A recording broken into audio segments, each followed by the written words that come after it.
இன்னைக்கு Andhra special recipe பண்ண போறேன். நம்ம சேனல்ல இதுக்கு முன்னாடி குட்டி வெங்காய பிரியாணி எப்படி செய்யறதுன்னு போட்டிருந்தேன்.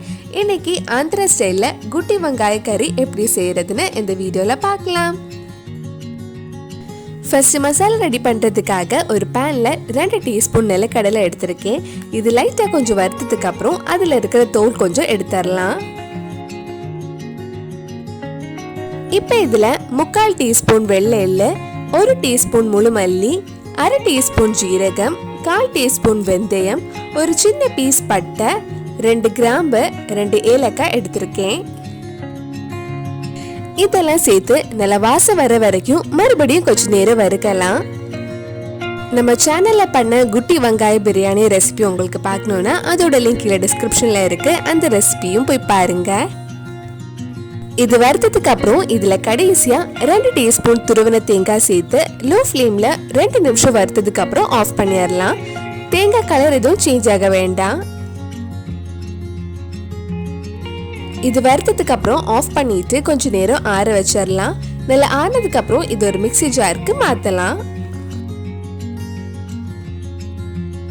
இது கூட ஒரு சின்ன பீஸ் இஞ்சி, 3 பல் பூண்டு, பாதி பெரிய வெங்காயம், 1/4 டீஸ்பூன் மஞ்சள் பொடி, நல்ல கலருக்காக 1 டீஸ்பூன் காஷ்மீரி மிளகாய் பொடி, தேவையான அளவு உப்பு சேர்த்து நல்ல ஸ்மூத் பேஸ்டா அரைச்சு எடுக்கலாம். நான் இன்னைக்கு 4 சின்ன சைஸ் கத்திரிக்காய் எடுத்திருக்கேன். மசாலா இதுக்குள்ள ஸ்டஃப் பண்றதுக்காக இந்த மாதிரி மேல பிளஸ் ஷேப்ல கட் பண்றேன்.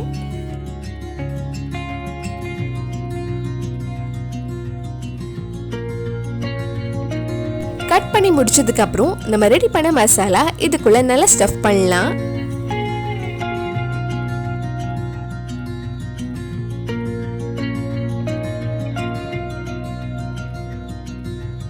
இப்ப நம்ம ரெடி பண்ண கத்திரிக்காய் வேக வைக்கிறதுக்காக ஒரு கடாயில கொஞ்சம் எண்ணெய் சூடு பண்ணலாம்.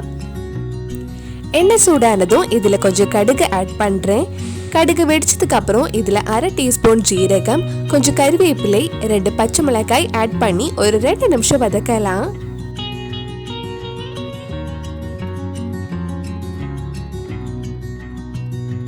இப்ப இதுல மெல்லிசா நீளமா கட் பண்ண ஒரு பெரிய வெங்காயம் சேர்த்து வதக்க போறேன். வெங்காயம் ரொம்ப வதங்கி பிரவுன் கலர் ஆக வேண்டாம், கொஞ்சம் சாஃப்ட் ஆனாலே போதும். இந்த மாதிரி நல்ல வதங்கினதும் இதுல 1/4 டீஸ்பூன் மஞ்சள் பொடி, 3/4 டீஸ்பூன் மிளகாய் பொடி சேர்த்து அந்த மஞ்சள் பொடி மிளகாய் பொடி பச்சை வாசனை போற வரைக்கும் கொஞ்சம் நேரம் வதக்கலாம். மிளகாய் பொடி பச்சை வாசனை எல்லாம் போனதுக்கு அப்புறம் நம்ம ரெடி பண்ண கத்திரிக்காய் இதுல போட்டு 2 நிமிஷம் வதக்கினதுக்கு அப்புறம் மூடி வச்சு வேக வைக்கலாம்.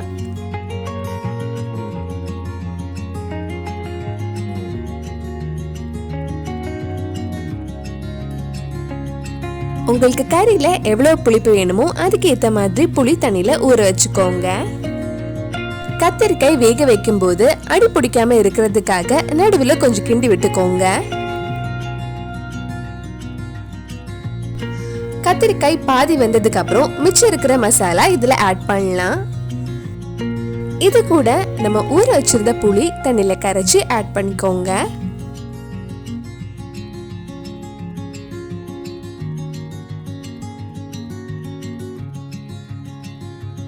உங்களுக்கு எவ்வளவு தண்ணி வேணுமோ அதுக்கு ஏத்த மாதிரி இதுல தண்ணி ஆட் பண்ணிக்கோங்க.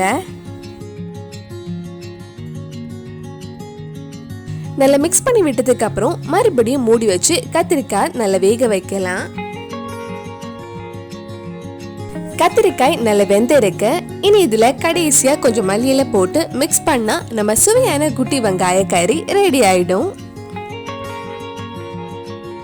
டேஸ்டியான ஆந்திரா ஸ்பெஷல் குட்டி வெங்காயம் ரெடி ஆயிடுச்சு. கண்டிப்பா நீங்களும் இந்த ரெசிபி உங்க வீட்டுல செஞ்சு பாருங்க. பிடிச்சிருந்தா இந்த வீடியோவை லைக் பண்ணுங்க, உங்க ஃப்ரெண்ட்ஸ் அண்ட் ஃபேமிலிக்கு ஷேர் பண்ணுங்க. வேற என்னெல்லாம் குக் வித் கோமாளி ரெசிபி நம்ம சேனல்ல ட்ரை பண்ணலாம் கீழே கமெண்ட் பாக்ஸ்ல சொல்லுங்க. நீங்க இன்னும் என்னோட சேனலை சப்ஸ்கிரைப் பண்ணலைன்னா மறக்காம சேனலையும் சப்ஸ்கிரைப் பண்ணுங்க. கூடவே அந்த பெல் ஐக்கனையும் பிரஸ் பண்ணா நான் புது வீடியோ போட்ட உடனே உங்க போனுக்கு நோட்டிபிகேஷன் வந்துடும்.